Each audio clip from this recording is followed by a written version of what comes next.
இன்றைக்கி நாம் பார்க்க போகிறது ரொம்ப ஈஸியாக வீட்டில் இருக்கக்கூடிய பொருட்களை வச்சு ரொம்ப சூப்பரான ஒரு ஸ்நாக்ஸ் ரெசிபி எப்படி செய்கிறதுன்னு தான் பார்க்க போகிறோம். இது எல்லாருக்கும் ரொம்ப பிடிக்கும். வீடியோக்குள்ளே போகலாம் வாங்க.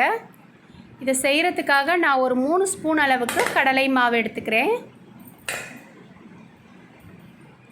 1 ஸ்பூன் அளவுக்கு கார்ன்ஃப்ளாக்ஸ் பவுடர் எடுத்துக்கிறேன். சிகப்பு மிளகாய் தூள் ஒரு அரை ஸ்பூன், கரம் மசாலா ஒரு அரை ஸ்பூன், தேவைக்கேற்ப ஒரு 1/4 ஸ்பூன் உப்பு. எல்லாத்தையும் ஃபஸ்ட்டு நல்லா மிக்ஸ் பண்ணிவிடுங்க. தண்ணி தோசை மாவு பதத்துக்கு இருக்கணும். அந்தளவுக்கு பக்குவத்துக்கு மெதுவாக ஊற்றிக்கோங்க. ஃபஸ்ட் எடுத்தவொடனே நிறைய ஊற்றிட வேண்டாம். உங்களோட குவான்டிட்டிக்கு தகுந்தாப்பில் தண்ணி தேவைப்படும். எனக்கு இதுக்கு ஒரு 1/4 ஸ்பூன் அளவு 1/4 கப் அளவுக்கு தண்ணி தேவைப்பட்டுச்சு. பதம் எப்படி இருக்கணும்னா இந்த மாதிரி இருக்கணும். தோசை மாவு பதத்துக்கு இருக்கணும். ரொம்ப தண்ணியாகவும் இருக்கக்கூடாது, ரொம்ப கட்டியாகவும் இருக்கக்கூடாது. இப்போ நான் இதை செய்கிறதுக்கு 2 ஆனியன் எடுத்துக்கிறேன். பாருங்கள், 2 ஆனியனை தோல் நீக்கி எடுத்துகிட்டு வந்துடலாம். நல்லா வட்ட வடிவத்தில் ரவுண்டாக எடுத்து கட் பண்ணி எடுத்துக்கலாம்.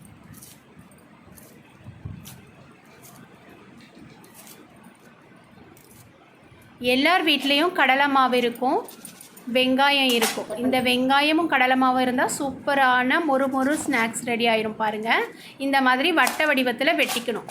உள்ளே இருக்கிறதுல நமக்கு தேவைப்படாது. அந்த வட்ட வடிவமாக இருக்கிறது மட்டும் எடுத்துக்கலாம். அதையும் வேஸ்ட் பண்ண வேண்டாம். கடைசியில் அப்படியே பக்கோடா மாதிரி போட்டுக்கலாம். இப்போ பாருங்கள், நம்ம எல்லா ஆனியனையும் வெட்டி எடுத்துகிட்டு வந்துட்டோம். இப்போ நான் 2 பிரெட் எடுத்து நல்லா பவுடர் பண்ணி எடுத்துக்கிறேன்.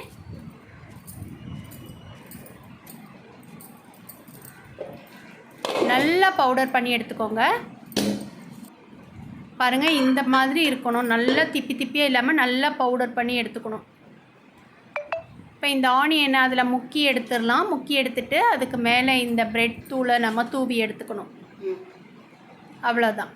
இதே மாதிரி எல்லாத்தையும் பண்ணி எடுத்து வச்சுக்கலாம்.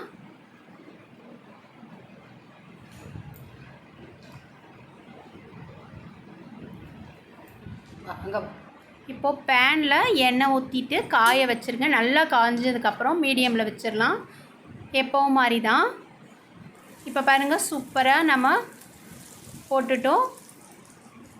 இந்த டைமில் மீடியம் ஃப்ளேமில் வச்சுக்கோங்க. எண்ணெய் காஞ்சதுக்கப்புறம் மீடியம் ஃப்ளேமில் வச்சுக்கணும்.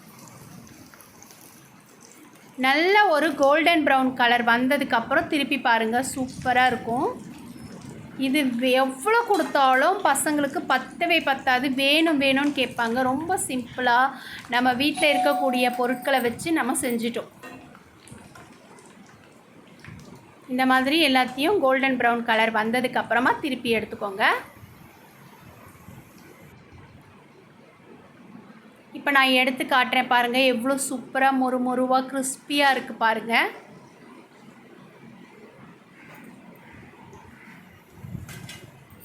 அவ்வளோதான். சூப்பரான ஸ்நாக்ஸ் ரெடி ஆயிடுச்சு. பார்க்கும்போதே எவ்வளோ நல்லா இருக்குது பாருங்கள். சாப்பிடவே ரொம்ப டேஸ்ட்டாக இருக்கும். வேண்டான்னு யாருமே சொல்ல மாட்டாங்க. அவ்வளோ டேஸ்ட்டாக இருக்கும். நல்ல மொறுவாக வெங்காயம் மட்டும் இருந்தால் போதும். இந்த ஸ்நாக்ஸை கண்டிப்பாக ட்ரை பண்ணி பாருங்கள். அடுத்த ரெசிபியில் பார்க்கலாம். தேங்க்யூ.